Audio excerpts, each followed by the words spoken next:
Patrick Mahomes and Andy Reid were speaking in mandatory minicamp, and they were asked about the Tyreek Hill podcast. And there's a lot to transcribe here, so let's dive into this. Remember, Tyreek Hill on the It Needed to Be Said podcast chatted a little bit about, what would you rather have, the ball accurate or long? And it sounded like there was maybe some shots towards Kansas City, although he said no shots or no offense meant here. And he talked up Patrick Mahomes, but I think he was trying to put over Tua. But a lot of things were said about how Andy Reid's going to have to talk to Patrick Mahomes about how offense and defense are going to be differently now, but without Tyreek Hill, because Tyreek Hill's that guy. Patrick Mahomes said, I'm surprised a little, just because I felt like we love Tyreek here.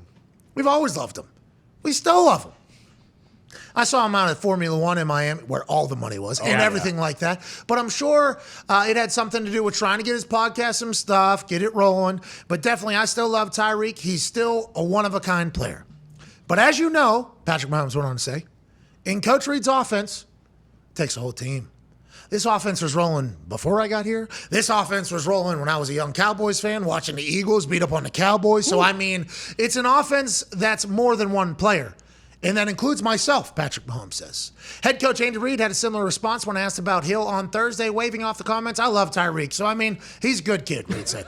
We think the world of him. Mahomes noted that he hasn't talked to Hill since the podcast dropped, but when he saw him for the Formula One race, everything seemed fine. This is via Pro Football Talk's Mike Florio transcribing the entire press conference. So if it's something where I'm sure he's trying to show that he loves where he's at in Miami, he loves his teammates, Mahomes said, but at the end of the day, he's just going out there and playing football. And you kind of let other people talk about who's the best and all that different type of stuff, which is kind of our reaction after hearing Tyreek, like, hey, Tyreek, agree with what you're saying, but people are immediately going to say, since you said that, you're an arrogant asshole, and they're not going to take what you're saying for anything other than that, which we love Tyreek just as much as it sounds like Patrick Mahomes and Andy Reid does. Obviously, when you're the competitor that he is, Patrick Mahomes said, that's the thing we loved about Tyreek, and we still love, is he wants to win. And I still feel like the coverages that we were getting, defenses were really accounting for him, so we had to go other places, Mahomes said. But when he's a competitor like that, you want to have a chance to impact the game. So I know he wanted to get the ball as much as possible so he could help us win. It wasn't a selfish thing. So Patrick Mahomes and Andy Reid both said, hey, we love Tyreek. We're fucking pumped that Tyreek got the amount of money that he got. Yeah. We were not going to be able to pay that or pay that. And it's not about him taking shots at us. No offense was really taken. And I respect and appreciate that, because that is some drama that everybody in the sports media world was hoping for. You know what I mean, AJ? Oh, can you imagine? People would love to have a Tyreek Hill, Andy Reid, Patrick Mahomes beef go on for the whole season, and they ask about each other all the time. So yeah, they kind of took the high road, I would say, and answered it well. Andy Reid and Pat Mahomes, even though what Tyreek said isn't terrible, I think he was 99% of it. He was trying to say how pumped he was to play for Tua, to give Tua confidence, the rest of that team. He was trying to pump up Miami and what he's doing there, and not tear down what he had in Kansas City. But yeah, he's a football player, though. There's everything, every single day is not going to be perfect. So I think it's cool that he's honest with how he felt. It's cool to see. Maybe that's another thing with younger generation too. They're not scared to be honest, man. They'll tell us how they feel. I don't know if that's the case. It seems like these kids don't talk at all these days. No, there's zero. Everybody is like a robot. I'm just going off the young, especially the young receivers we had at the Super Bowl, how awesome they were. I was like, man, I would love to play with this dude. They just seem so fun, and they seem to just love ball too. They wanted to play. I completely agree. And there were some people trying to take the It Needed to Be Said podcast as shots at Tyreek Hill. And anytime you are poised with a would you rather this or this, right?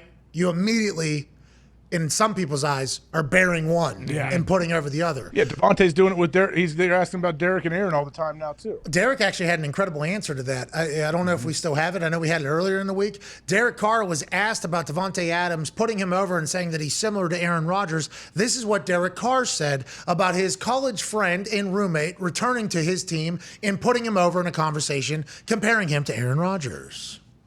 He said that there were some similarities between you and Aaron Rodgers. What did you make of that comment, and what is just the significance of teaming up at this point in your careers?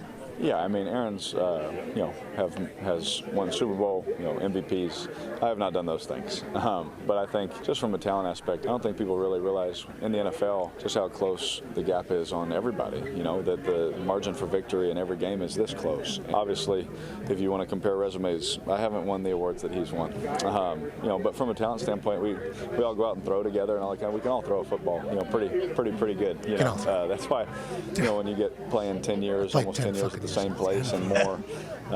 You should be all right at throwing the ball. And so I understand what Tay's saying, and I appreciate it. But the respect that I have for Aaron, and Aaron knows that, as I've told him many times. I got a long way to go before I'm ever, in that conversation. Well, I can respect that at Derek Carr, but I like the fact that Derek Carr said, hey, I know what Davante was doing. I appreciate Davante doing that, and this is my answer. We can all throw the fucking ball, though. I mean, let's not. And Derek Carr has to have confidence by that. Could you imagine if he said, well, Aaron can certainly throw the ball a lot better than me. He's more handsome than me. He seems to be much more deep thinking than me. Every Raider fan would be like, get this fucking bitch-made dude out of our...